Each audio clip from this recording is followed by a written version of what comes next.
കഴിഞ്ഞ ദിവസം നമ്മളെല്ലാവരും വളരെ വേദനയോടെ ന്യൂസ് കേട്ടതാണ് ഈ അമ്മുവിൻ്റെ ജീവിതത്തെക്കുറിച്ചുള്ള കാര്യങ്ങളൊക്കെ.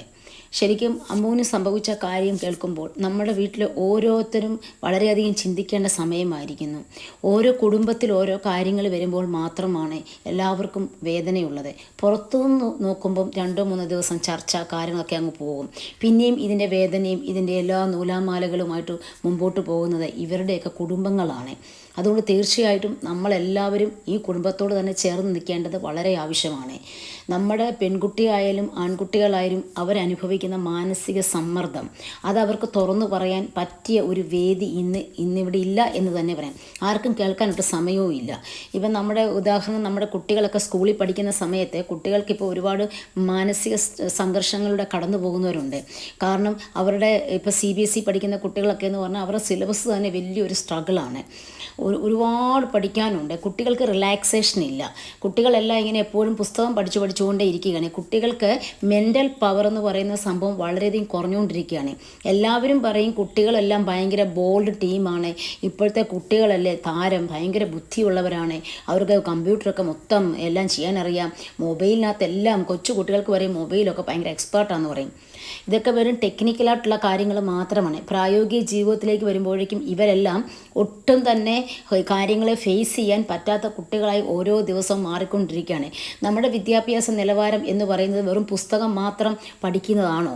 അതൊന്നുമല്ല. കുട്ടികളെ എങ്ങനെയാണ് മാനസിക സമ്മർദ്ദങ്ങൾ വരുമ്പോൾ അതിനെ എങ്ങനെ ഫേസ് ചെയ്യണം, കുട്ടികൾക്ക് എന്തെങ്കിലും ഒരു പ്രശ്നം ജീവിതത്തിൽ വരുമ്പോൾ അതിനെ എങ്ങനെ ഓവർകം ചെയ്യാം.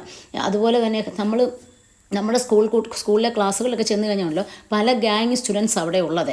ഇപ്പം വീട്ടിൽ തന്നെ ഒരു കുട്ടി ഇപ്പോൾ കൗമാരപ്രായത്തിലേക്ക് എത്തി വരുന്ന ഒരു കുട്ടി കൗമാരപ്രായം വരെ ചിലപ്പോൾ അപ്പനും അമ്മയും പറയുന്നതൊക്കെ അവരനുസരിക്കാൻ തയ്യാറാകുമായിരിക്കും.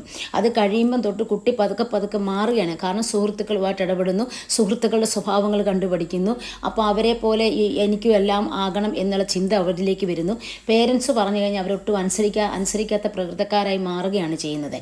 അപ്പോൾ വീട്ടിൽ തന്നെ നമ്മൾ എന്ത് ചെയ്യണം, കുട്ടികളുടെ കാര്യങ്ങൾ അവർ തുറന്നു പറഞ്ഞാലുള്ളൊരു സ്പേസ് കൊടുക്കണം. ഇന്നത്തെ കാലഘട്ടത്തിൽ എല്ലാ അപ്പനും അമ്മയും ജോലി ചെയ്യുന്നവരാണ്. അപ്പോഴേക്കും കുട്ടികളുടെ പ്രശ്നങ്ങൾ കേൾക്കാനോ അവരെ സ്നേഹിക്കാനോ അവരോടൊത്ത് നിൽക്കാനോ മാതാപിതാക്കന്മാർക്ക് ഒട്ടും ടൈമില്ല. ടീച്ചേഴ്സാണെന്ന് പറഞ്ഞാലും സ്കൂളിൽ ചെന്നിപ്പോൾ നമുക്ക് എല്ലാ കാര്യങ്ങളും A to Z കാര്യങ്ങളൊന്നും കേൾക്കാൻ പറ്റത്തില്ല. അവരായാലും പറയും, ചുരുക്കി പറയാൻ പറയും. അപ്പം ഈ കൊച്ചു കുട്ടികളുടെ ഈ സമ്മർദ്ദങ്ങളൊക്കെ എവിടെ ചെന്ന് പറയാനാ? അപ്പം നമ്മുടെ കുട്ടികൾ ടീച്ചേഴ്സ് സ്കൂളിലാന്ന് പറഞ്ഞാൽ പെട്ടെന്ന് എങ്ങനെയെങ്കിലും പോർഷൻ തീർക്കണം, കുട്ടികളുടെ പോർഷൻ തീർത്ത് അവരെ പരീക്ഷയ്ക്ക് പ്രിപ്പയർ ആക്കുക. ഇതൊക്കെ തന്നെ ഇവിടെ നടക്കുന്ന പരിപാടികളെല്ലാം. ഒരു കുട്ടികൾക്കും സ്വന്തമായിട്ട് കാര്യങ്ങൾ കൈകാര്യം ചെയ്ത് വിജയത്തിലെത്തുക എന്ന് പറഞ്ഞാൽ ഭയങ്കര നിസ്സാര പ്രശ്നം വരുമ്പോൾ തന്നെ അവരെ തളർന്നു പോവുകയാണ്. പിന്നെ അവരെ നമ്മൾ കൗൺസിലിങ്ങിന് കൊണ്ടുപോവുക, അങ്ങനെ പല കാര്യങ്ങളാണ്. അതേസമയം നമ്മൾ നോക്കിക്കേ, പണ്ടത്തെ കുട്ടികൾക്ക് എത്ര പക്വതയുള്ളവരെന്നറിയാവോ? കാരണം എന്താ? അവർ ജീവിച്ചു വളർന്ന സാഹചര്യമാണ്. അവർ ജനിക്കുമ്പം തൊട്ട് അവരനുഭവിച്ച പ്രയാസങ്ങൾ. ഒരു കുഞ്ഞും വലിയ സാമ്പത്തിക ഭദ്രതയുള്ള വീട്ടിലെ കുട്ടികളായിരിക്കണമെന്നില്ലായിരുന്നു അന്നേ. കഷ്ടപ്പാടുകളുള്ള മാതാപിതാക്കന്മാരുടെ മക്കളായിട്ട് ജനിച്ചു വളർന്ന പല കുട്ടികളും ഇന്ന് ഉന്നത നിലവാരത്തിന് എത്തിപ്പെട്ടിട്ടുമുണ്ട്. അതെന്ന് ചോദിച്ചു കഴിഞ്ഞാൽ അവർക്ക് വീട്ടിൽ തന്നെ അമ്മമാരെ സഹായിക്കുന്ന ജോലികളുണ്ട്, പശുവിനെ നോക്കുന്നവരുണ്ട്, കുട്ടികൾ വീട്ടിൽ അല്ലറ പണികൾ ചെയ്യുന്നുണ്ട്,